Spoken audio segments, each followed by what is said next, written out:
Yeah, the guy Alex Perry got killed in the ice shooting away. His parents just dropped the video here, and they just blow up the whole Democratic narrative. So let's go ahead and get in it. So yeah, hopefully this will put some shit to this thing. So let's go ahead. Hey guys, welcome to the Liberal Hive Mind, a channel solely focused on exposing the abundant hypocrisy of the left. And of course, here's the meme of the day brought to you by FiveMind.com. Okay, so here's a bombshell that it appears the mainstream media is not interested in covering at all. And actually, this is very similar to what we saw with Renee Good when her father-in-law came in and basically refused to jump on the narrative that she was a victim of an ICE murder. We got an article here from the Post-Millennial. They're reporting that the parents of the rioter Alex Jeffrey Preddy, the individual who was shot by CBP in Minnesota, have now revealed to the media that they warned their son not to engage with the feds. The left is presenting this story as unbelievable. How could this happen? But it appears even his own parents could see it from a mile away. The risks involved here, what could potentially happen if you engage in violent obstructionist behavior. They warned him not to do it, and then he did it. And even worse, he did it while he was armed with a deadly weapon. Let me show you guys the latest report, and then of course let's continue to dismantle all these left-wing nonsense narratives. We got some stuff to get into, so let's roll the tape. Alright folks, so I got a little snippet from the article here. Quote, he cared about people deeply, and he was very upset with what was happening in Minneapolis and throughout the United States with ICE, as millions of other people are upset. Michael Preddy, Alex's father, said. He felt that doing the protesting was a way to express that,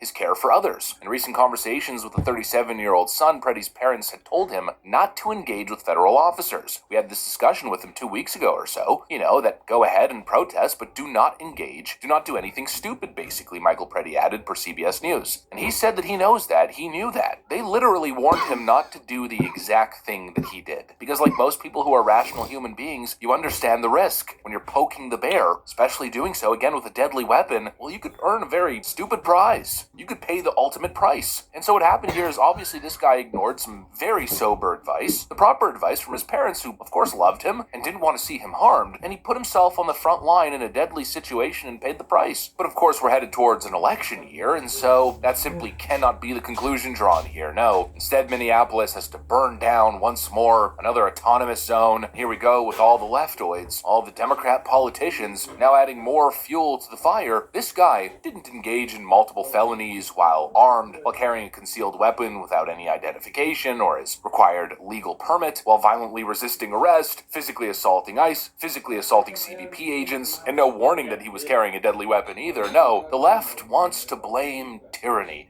There's a whole lot of things to blame here, and most of them, I would argue, land on this Alex Preddy character, but according to the left, it's fascism, of course. The tyranny narrative. You're seeing it everywhere. AOC's out here saying, we have a responsibility to protect Americans from tyranny. It's actually incredible how little ethics these people have, how absolutely disgusting this is. And of course, this rhetoric serves nothing but emboldening the disgusting people that we're seeing on the streets and engaging in violent rhetoric online. It's time to suit up. Boots on the ground. Show up, ready to go.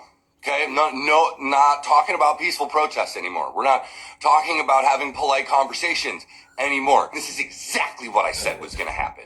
This is exactly what I said was going to come when we didn't go and march on Whipple with guns. Sorry, but welcome to America 2026, where Second Amendment is the only thing that's going to keep you protected from literal Nazi gunmen that are killing innocent people in the street with impunity. Get your guns and stop these people.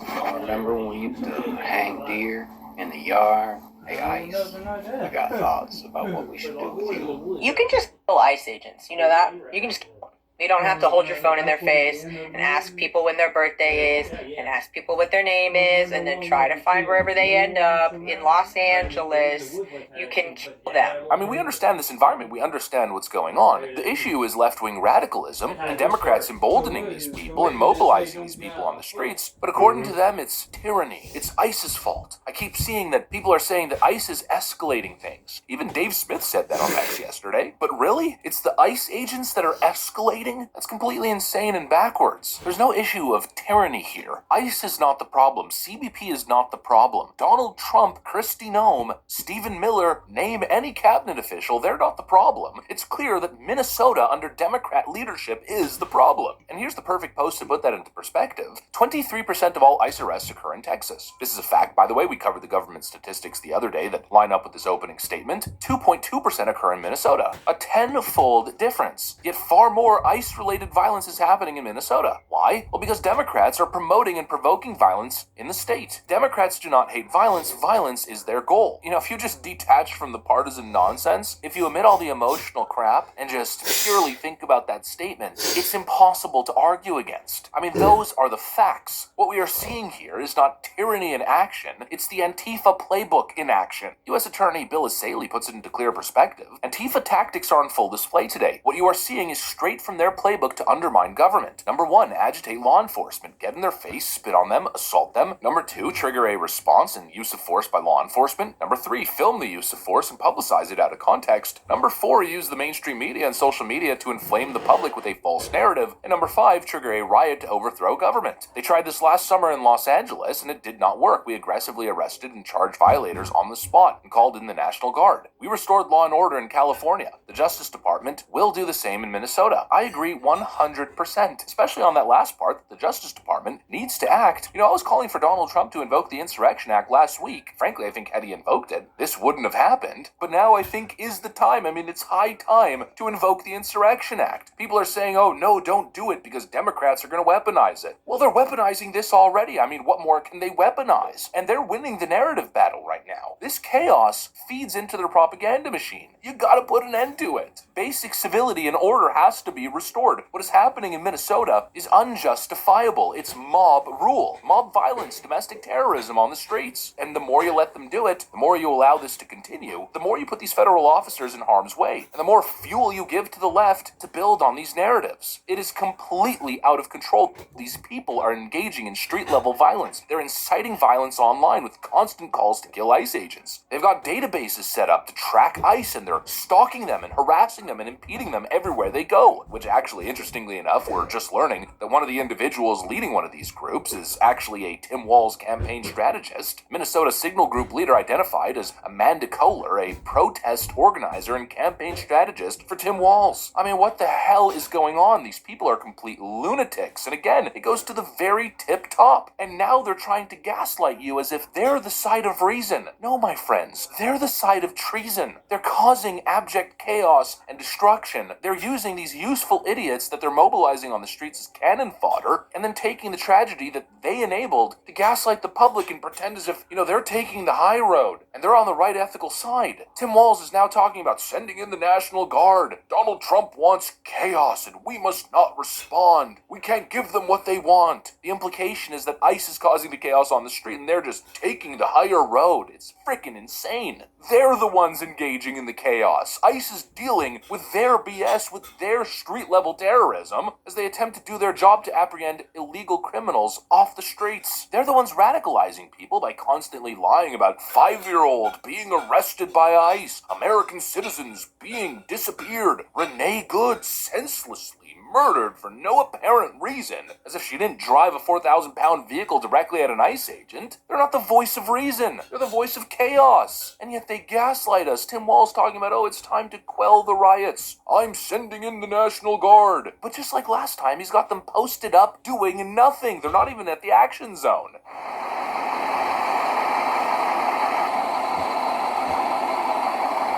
Meanwhile, there's riots happening, another Antifa autonomous zone, and yet Tim Walz is doing nothing. No police presence, no National Guard. The National Guard should have been deployed weeks ago, protecting these ICE agents so they don't have people like Alex Preddy physically assaulting them in the streets. I mean, we have another friggin' story of an ICE agent who had his finger bit off by a radical leftist psycho. I can't show you guys the photo, obviously, because it's gruesome, but I guess I could show you a highly blurred photo. Not like I need to show it anyways. I'm sure you guys have seen it, or if you haven't, just simply Google search it. It's real. And yet again, these people are gaslighting you as if Trump's the problem. Amy Klobuchar's taking to the podium to address the media with this smoke and mirrors nonsense. Donald Trump is not making us safer, as evidenced by the shooting of Alex Preddy. We call on our Republican colleagues to stand with us. I know they know what's going on here because it's happening in their own districts. We have, of course, these shootings, but it is a lot more than that. They know that something's wrong when a Hmong elder is pulled out of a house in his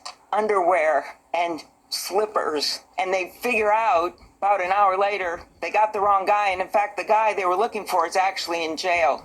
Or a 2-year-old, a case my office worked on, in addition to hundreds more, who's taken with her dad and then put on a plane to Texas when her mom is desperately trying to get her. We got her back, but none of this should be happening.